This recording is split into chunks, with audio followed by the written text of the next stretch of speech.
Premier titre, dans ce flash, on fait un retour sur un changement assez visible dans la métropole lilloise depuis le 1er janvier, puisque la métropole européenne de Lille dit stop aux encombrants. Désormais, les déchets volumineux doivent être déposés à la déchetterie. Alors pour faire face à ce changement, il est nécessaire aujourd'hui de répondre à la demande qui va forcément augmenter de la part des particuliers. La MEL compte donc aujourd'hui 11 déchetteries et 3 sont en projet actuellement.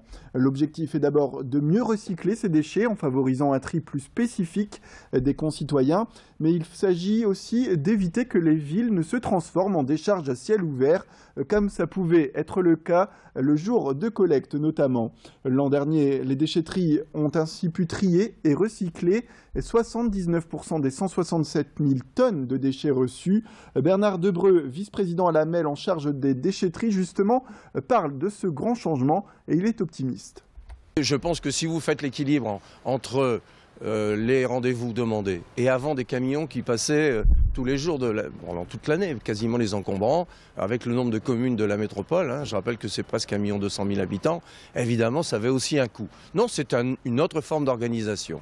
Mais surtout, les deux objectifs, c'était, et les maires sont aujourd'hui, on est toujours un peu réticents, moi-même, au départ, en disant les encombrants, on va se retrouver avec des dépôts sauvages. Et en fait, en général, ça se passe très bien. Et surtout, nos villes sont propres. Et, en plus, l'intérêt écologique de cette affaire. Deuxième titre, dans ce flash, on vous parle de l'embellie ressentie par les professionnels de l'immobilier dans la métropole. Dans le secteur nord-est de la France, ils sont, selon le baromètre Crédit Foncier CSA, 62% d'entre eux à entrevoir l'année 2016 de manière optimiste. Déjà en 2015, 42% d'entre eux ont remarqué une stagnation du marché et pour 23% même une embellie. Dans la région et plus particulièrement la métropole lilloise, les experts en immobilier mettent aujourd'hui en avant les efforts réalisés par les banques pour les primo-accédants notamment.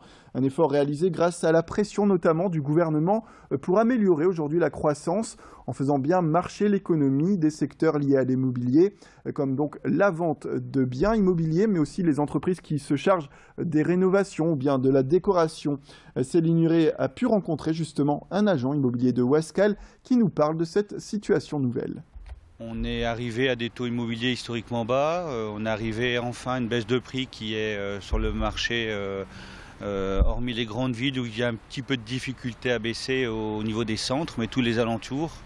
On a eu les banques qui ont vraiment suivi. On a également les nouveaux conditions bancaires pour les primo-accédants qui ont fortement évolué, qui s'est ouvert à plusieurs villes où étaient avant en très restreint. Notre association entre les établissements bancaires et les professionnels de l'immobilier, on va réussir à réguler ce marché, à ouvrir les portes et ça restera toujours le rêve premier des gens d'investir. Et l'autre grand sujet du jour, on vous parle de la proposition de loi qui vise à ne plus sanctionner aujourd'hui financièrement les excès de vitesse inférieurs à 10 km/h par une amende. Donc, ce texte de loi déposé hier par le sénateur Les Républicains Alain Fouché a été réalisé grâce à la demande très pressante de l'association 40 millions d'automobilistes. Pour eux, les conducteurs de 4 roues sont pris aujourd'hui à la gorge avec l'augmentation des répressions liées à la conduite. Ils veulent ainsi démontrer via cette proposition de loi qu'un léger excès de vitesse ne mérite pas forcément l'amende forfaitaire de 65 € qui en découle. Pour autant, les contrevenants seraient assujettis au retrait d'un point sur leur permis de conduire, comme c'est le cas depuis toujours. L'association précise aussi que 90 à 95% des excès de vitesse sont des excès qui sont situés entre 0 et 20 km/h. Avec cette nuance, il le rappelle, entre 0 et 10 km/h pour l'association.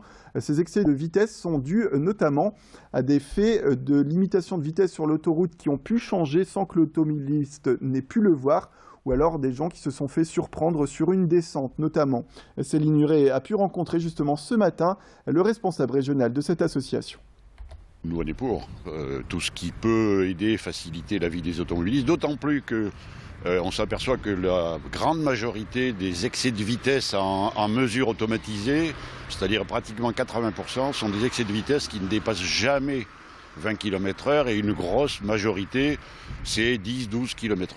On ne peut pas dire que la sécurité routière soit attaquée par ça. La sécurité routière dit tout le temps que les radars ne sont pas des machines à cash. Donc on les met devant leur contradiction en disant, puisque c'est vous qui le dites, c'est tout simple, ils ont commis une faute, ils ne payent pas l'amende, donc l'État n'engrange pas d'argent, mais on leur retire les points.